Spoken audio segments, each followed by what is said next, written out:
여러 지역을 연결하는 허브 역할을 하고 있음. 그런데 플랫포머가 아니라 이건 3D 메트로베니아잖아.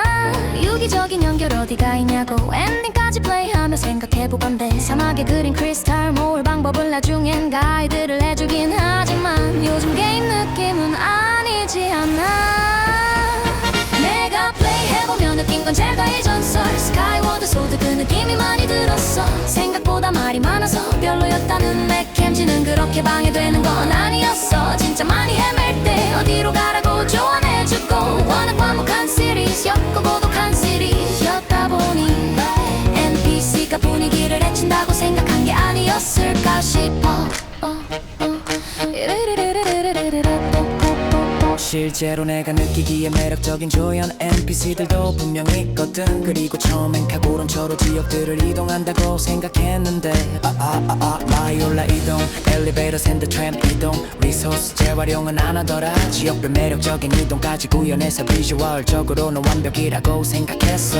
때깔이 너무 좋아서 그런지 사무스의 슈트가 너무 멋있더라. 바운티 헌터가 뭔지도 몰라서 게임이 끝나고 세계관을 좀 찾아봤지. 용병 같던데 사무스 하나가 거의 슈퍼히어로 돌리기관 같았지. 사무스의 매력 충분히 보여줬고 18년을 기대한 작품인 만큼 실망도 컸던 게 아닌가 싶어. 사막이 무의미하게 크다 그린 크리스털은 진행하려면 일정 수만큼 이상 모아야 한다. 허전하냐 그런 느낌 없었냐 하면 완전히 아니라고 못하겠어. 그래도 그것 때문에 게임을 안 산다. 이건 너무 아쉽다고 봐. 메트로이드 프라임 5 분명 나올 것 같거든. 그렇다면 메트로이드 팬들이 다 같이 힘을 모아줘야 돼. 덤핑될지 안 될지 솔직히 아직은 모르겠어. 원래 많이 약한 시리즈인 거 맞잖아. 언제라도 좋으니까 플레이하면 좋다고 생각해.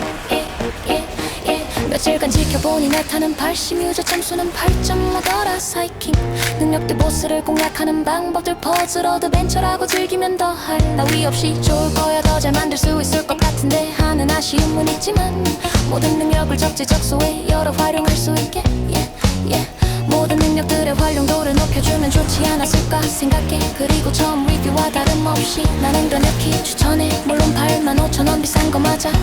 스위치 2 유저로서 최고의 그래픽 퍼포먼스를 원하면 추천해. 만약 인플로 생각해본다면 솔밸리 사막을 유저들의 PVP로 만들어서 긴장감을 높여버린다거나 사막이 아니라 바다였다면 좀 달랐을까. 또 상상해봐. 사무스가 현 세대기의 게임으로 나왔다는 것만으로도 나는 충분히 만족해.